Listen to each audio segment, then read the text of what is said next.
Saudações a todos. Cumprimento aqui a professora e advogada Maria Cláudia Maia. A Maria Cláudia é professora de Direito, ela é advogada lá na cidade de Barra Bonita.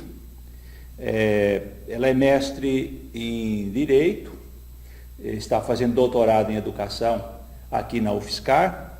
Sua especialidade no mestrado em Direito foi o Direito à Educação. Ela escreveu comigo e com a Maria Cristina, que é também autora do livro Estrutura e Funcionamento da Educação Básica, escreveu junto com a gente um artigo para um livro da UFSCar, escreveu um capítulo sobre o direito à educação. Deste capítulo Direito à Educação surgiu boa parte do segundo capítulo deste livro, que é uma pergunta: se o direito à educação sempre existiu. Vamos ouvir nessa explicação uma resposta a essa pergunta. Maria Cláudia. Saudações a todos. Eu agradeço ao professor João Virgílio pela oportunidade, espero poder contribuir. E então, respondendo à pergunta, né, os direitos sempre existiram?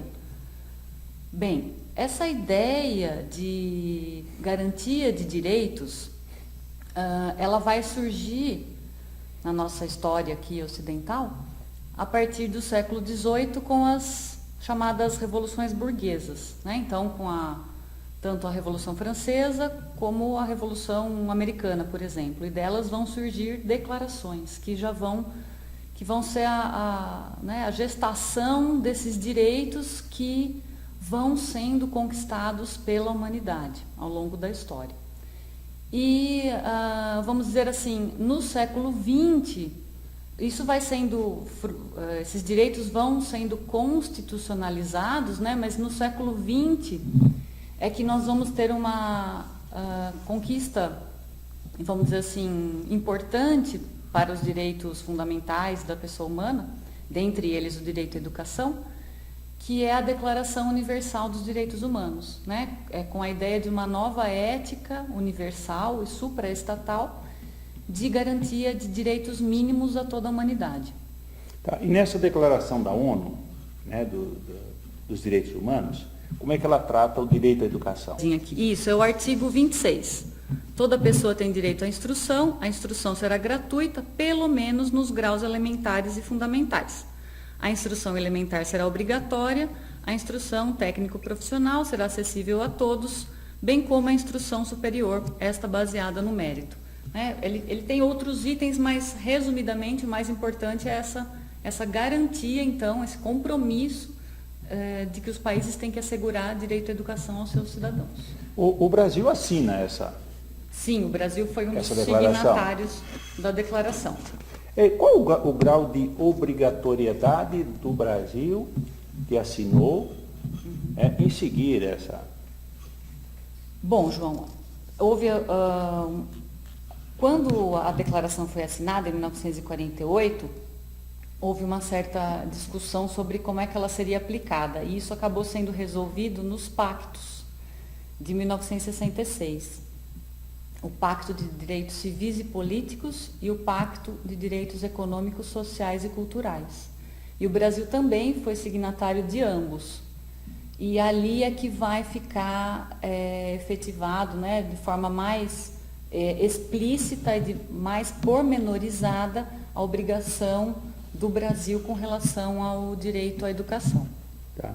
Porque o Brasil, vamos dizer, mesmo antes da declaração da ONU, como é que ele trata isso no seu direito interno? Sim.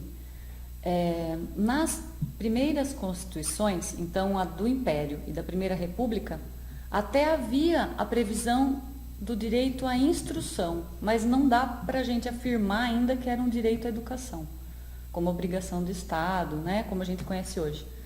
A partir da Constituição de 34 é que começa a ter a previsão constitucional de uma obrigação, de uma educação a ser mínima, a ser assegurada aos cidadãos de maneira, né, gratuita e obrigatória ainda nos níveis elementares. Você fala a Constituição de 1934. Eu acho que é interessante observar, agora estou lembrando aqui, que a Constituição de 1934 é uma Constituição feita democraticamente. Sim, de um período democrático. A democracia é importante para a educação. Sim, e teve todo um movimento, né, como a gente já falou, os direitos eles são conquistados, eles não são dados.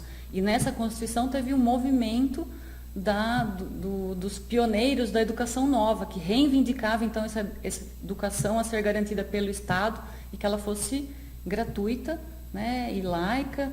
Então, assim, tem esse direito também graças a esse movimento reivindicatório.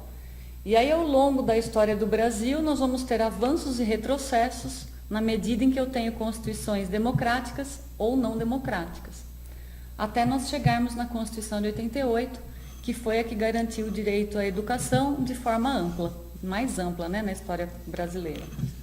Sim, aí nós chegamos então na Constituição que está em vigência, que está em vigor hoje. Sim. E essa que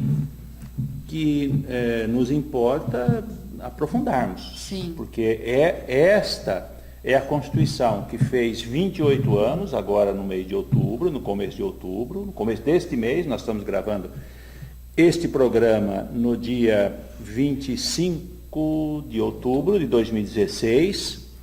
Neste início de mês, a Constituição fez 28 anos de vigência.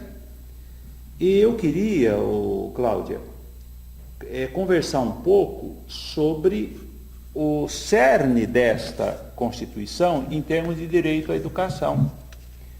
E nós sabemos, eu trabalho há tempo com esse tema na disciplina de estrutura e funcionamento da educação básica, que o cerne desse direito está lá no artigo 205 da Constituição.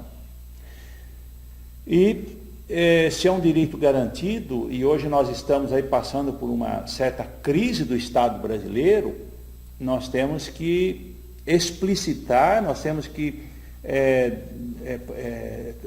tornar esses direitos conscientes de todo o povo, divulgar esses direitos para que eles sejam defendidos, antes que eles sejam atacados, como eles já têm sido atacados. Qual é a essência desse artigo 205 em relação ao direito à educação? Ele é muito importante na medida em que ele prevê que a educação é direito de todos. Isso não é uma afirmação vazia. Quando a Constituição afirma que a educação é direito de todos, ela é de todos. Seja aquela pessoa que não teve acesso à educação na idade própria, seja a pessoa com deficiência, seja a pessoa com dificuldades intelectuais, né? Então, eu não posso fazer distinção ao garantir esse direito à educação. Então, a importância da afirmação, a educação é direito de todos, e a importância dela ser dever do Estado. Né? Eu não posso, por exemplo, hoje, da forma que está a Constituição, considerar que o Estado vai abrir mão do seu dever de prestar esse serviço público que é a educação. Né? Então, acho que o mais importante da Constituição, né, desse artigo 205, é exatamente a afirmação de que a educação é direito de todos e dever do Estado. Ela não é só dever do Estado, da família e da sociedade, mas quem tem que assegurar a educação é o Estado, é ele que tem que garantir. Sim. Então, aí nós temos, digamos assim, no caput do artigo 205, direito de todo, dever do Estado e da família. Eu costumo dizer que nós temos um tripé, né? E esse tripé tem que funcionar bem. Às vezes eu ouço em programas aí sensacionalistas o pessoal acusando a escola. E acusa a escola como se a escola fosse a única responsável pelo insucesso da educação. E eles se esquecem que a sociedade também é responsável. E a sociedade muitas vezes é tão responsável por algumas mazelas da educação quanto a escola, né? Quanto a família. E também, às vezes, eu me pergunto, quando ela vai mal, se também não é um projeto dela ir mal. Sim. Darcy Ribeiro costumava dizer o seguinte: a crise da educação não é uma crise, é um projeto das elites brasileiras. E aqui vai uma acusação, vai aqui um alerta. Será que o insucesso, às vezes até das avaliações, ou o insucesso da educação, aquilo que se chama de crise da escola, é crise? É uma escola que vai mal? Ou o projeto é que seja assim mesmo? É um alerta, é uma pergunta. Pergunta séria. Sim, que devemos refletir sobre Refletir seriamente esse questionamento. sobre isso. E aí?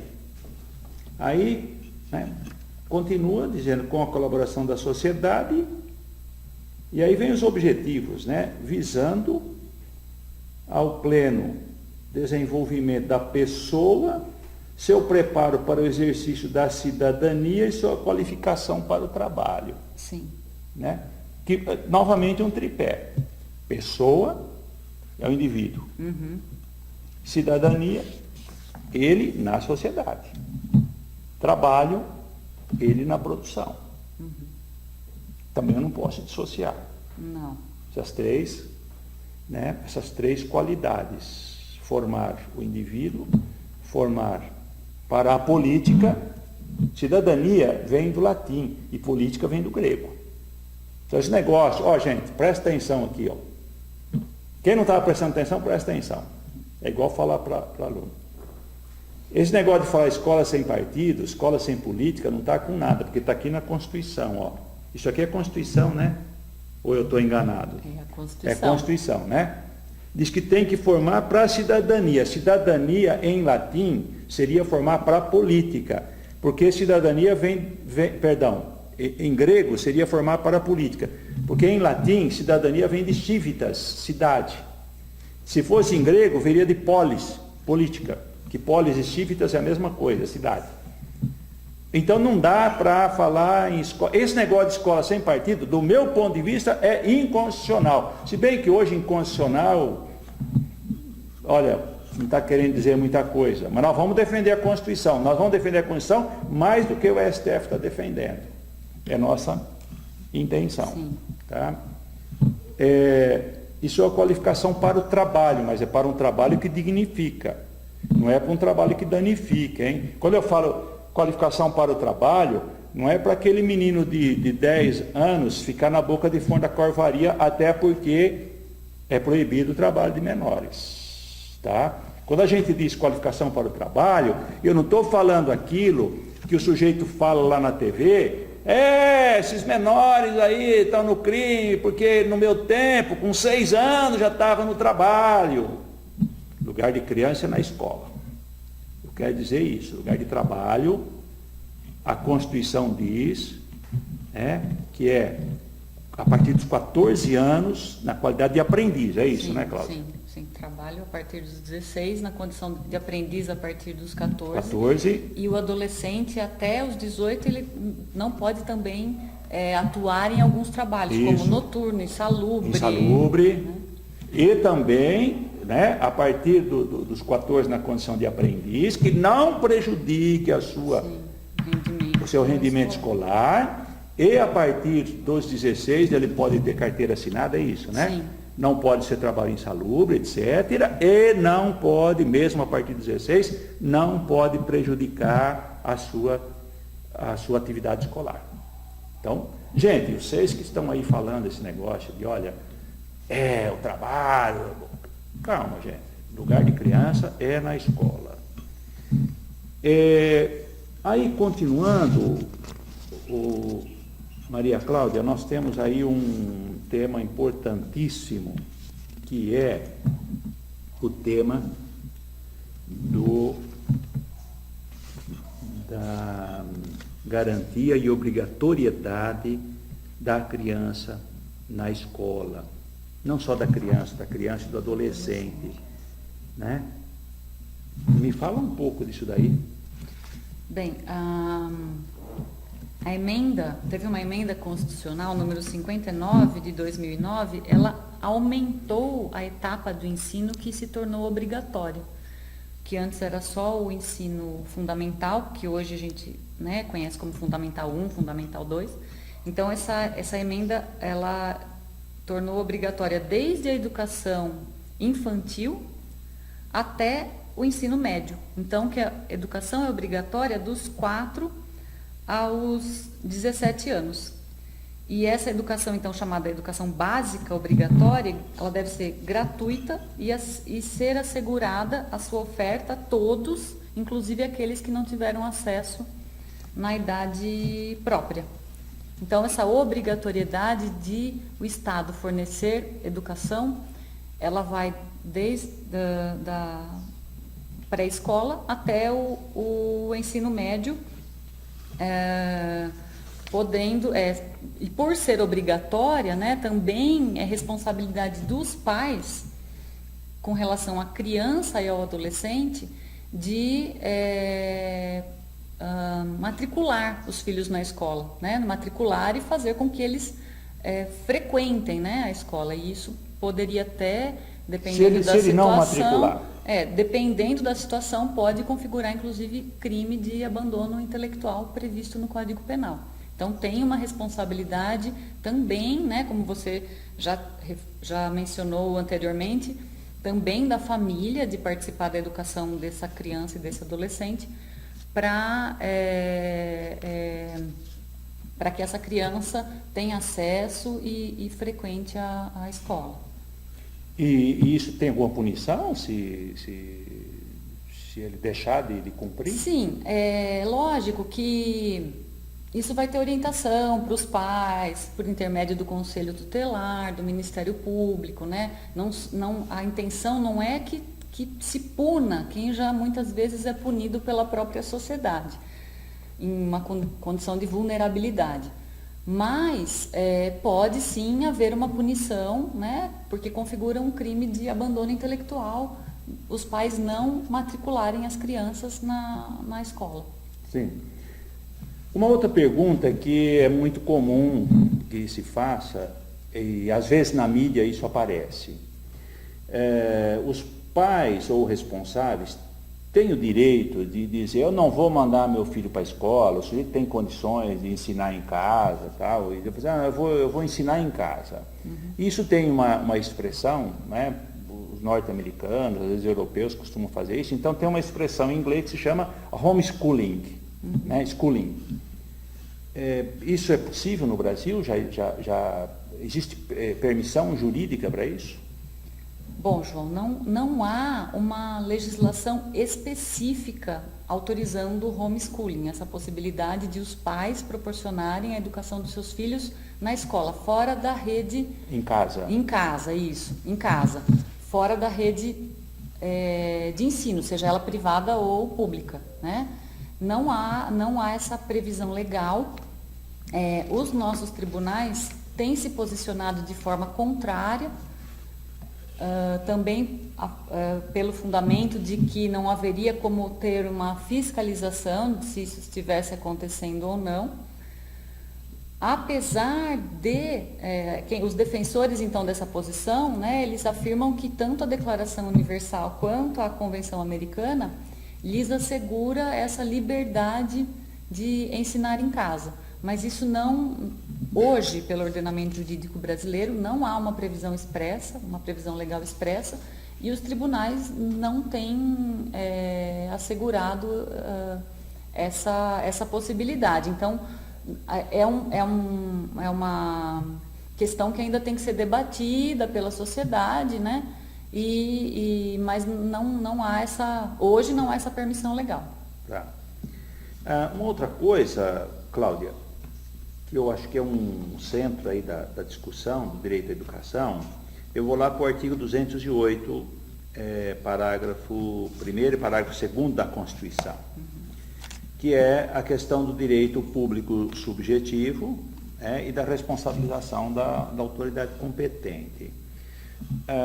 Eu queria que você explicasse essa questão por que que a Constituição reforça essa ideia de que o direito à educação é direito público subjetivo? O que significa exatamente isso? Bom, direito público subjetivo significa que eu posso exigir esse direito.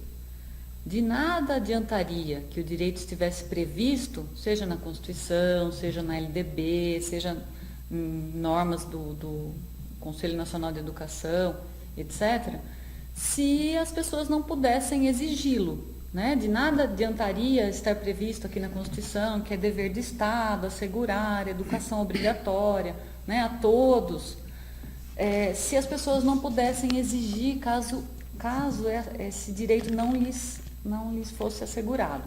Então, essa expressão direito público subjetivo significa que as pessoas podem exigir, no caso aqui do poder público, né, a efetivação desse direito.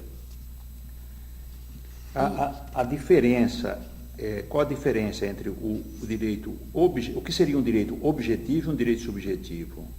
O direito objetivo é aquele que está previsto nas normas, né? Então, o fato dele estar previsto na Constituição, né, estar previsto numa legislação infraconstitucional a gente fala daquela legislação que está abaixo da Constituição, né, toda a legislação ordinária do país, leis complementares, etc. Então, ele está previsto numa norma. Então, ele é chamado direito objetivo, que no direito a gente chama do direito material. Tá. E por que ele é direito público? Porque eu vou acionar um órgão público, que é o Estado, né, no caso. Se eu estou falando aqui da escola pública. Porque eu não tenho só direitos de caráter público, eu tenho direitos garantidos na minha esfera privada. Tá. Então, na esfera privada, um exemplo, por exemplo, direito do consumidor. As relações de consumo estão, na maioria das vezes, né, todas as vezes, aliás, na esfera privada. Um contrato que eu faço de locação é na esfera privada. Agora, essa garantia que a Constituição me dá, de que o Estado vai assegurar a educação, esse é um direito público subjetivo, porque eu vou exigir. E você exige diante do poder público. Isso, eu vou exigi-lo do poder público. Certo. E por que você tem o direito, quer dizer, se não for atendido ainda, pode-se punir a autoridade competente? Sim. O artigo 208, né, parágrafo 2º, vai dizer que o não oferecimento ou oferta irregular, então, ofereceu, mas está de forma irregular, importa a responsabilidade da autoridade competente. Então, vai depender de que etapa de ensino qual é a esfera federativa responsável, mas essa autoridade pode ser responsabilizada tanto por crime de responsabilidade, quanto pela lei de improbidade, né? Acho que só para melhor esclarecer a questão das vias que a gente pode exigir. Porque aí nós entraríamos, Cláudia, numa outra questão que eu acho que é fundamental o seguinte. Nós esclarecemos os direitos de todos em relação à educação, desde de toda a educação básica, né, dos 4 aos 17 anos, depois também o direito à creche e tal. Aí o cidadão pergunta assim, mas eu fui lá, a gente tem um texto aqui no livro que diz assim, olha, eu fui, disseram que eu não tenho vaga, disseram isso, a quem eu vou recorrer? É ao vereador? É ao líder comunitário? É ao padre? É ao bispo? E aí vem então a pergunta. Tem o direito garantido, não está efetivado, a quem eu vou recorrer? Quais são as vias para fazer valer? A pergunta é essa, quais são as vias para fazer valer os direitos garantidos? Sim. Bom, eu posso exigir o meu direito tanto pela via administrativa, política e judicial. Tá, então são 3 vias. Sim. 3 vias, tá. A via administrativa, por intermédio de requerimento à autoridade competente. Então, se for uma escola municipal, o próprio município, a Secretaria Municipal de Educação. Todo cidadão pode fazer um requerimento? Todo cidadão pode fazer um requerimento. Pode. É assegurado na Constituição o direito de petição. ele tem que ser escrito. Muitas vezes as pessoas até, quando eu faço essa afirmação, olha, você pode fazer um requerimento. Aí a pessoa fala, mas eu já falei. Falar não basta, né? Tem que ser o requerimento por escrito para que isso fique documentado, até porque a autoridade não pode tomar, muitas vezes, uma iniciativa com uma mera pedido oral. Então, né? uma pergunta, Cláudia. Um cidadão mais simples pode fazer um requerimento manuscrito? Pode. Pode? Pode. Então, ele não precisa se intimidar, falar assim, o senhor tem que trazer aqui em 3 vias, digitado e tal. Não. A autoridade não pode constranger o cidadão a fazer isso? Não pode. Não pode. Então, assim, ele pode fazer esse requerimento administrativo, ele não é indispensável, não é que para eu, por exemplo, chegar na via judicial eu preciso fazer esse requerimento. Mas, às vezes, ele resolve, dependendo da situação, como o requerimento, o direito de petição, ele tem que ser respondido, né? Ele tem prazo para responder, ou a autoridade? Tem. Então, como ele tem que ser respondido, então isso acaba muitas vezes resolvendo. Então, vamos dar uma dica para o cidadão. Vamos imaginar um cidadão que não tem acesso a um escritório, não tem acesso ao computador e tal. Vamos imaginar que ele fala assim, bom, então o professor falou que eu posso fazer por escrito, então eu vou fazer o seguinte, eu vou escrever, vou fazer uma petição numa folha, vou escrever, senhor diretor, então, ao diretor, eu não gosto muito de senhor, ao diretor. Eu estou pedindo uma matrícula para o meu filho de tantos anos na escola tal, por isso, para aquilo, assino, ponho uma data, tal, né? E eu quero ter um recibo desse requerimento. Aí eu não fiz com cópia, eu vou ali no Xerox, tiro uma cópia, levo lá duas vias. Eu entrego o meu requerimento e peço para a pessoa carimbar que recebeu uma e eu guardo uma de... É isso. Isso. É isso. Escutou, cidadão? Assim é o mais fácil para você garantir que o seu requerimento tem prazo para a repartição pública responder. Se ela disser, não recebo manuscrito, você vai dizer, olha, você precisa receber, porque eu tenho o direito de fazer isso. Sim, é isso? É isso. Então Então é isso. É isso. Agora, se não tem acesso a essa via administrativa, porque muitas vezes não se tem acesso, se é algo, não sei, dependendo da localidade que a pessoa está, dependendo da dificuldade, enfim, ou se não resolveu, né? Então, tem a via judicial.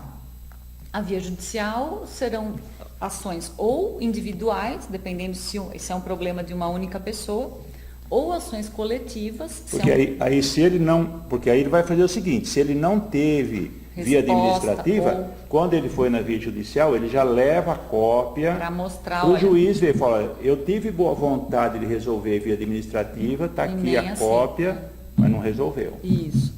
Aí, então, essa ação judicial, essa tem que ser por intermédio de advogado ou do Ministério Público, né? O advogado tanto pode ser o conveniado com a OAB ou a Defensoria Pública, né? Para as pessoas que não tiverem recursos para contratar um advogado particular, ou o próprio Ministério Público também pode tomar providências dependendo da situação.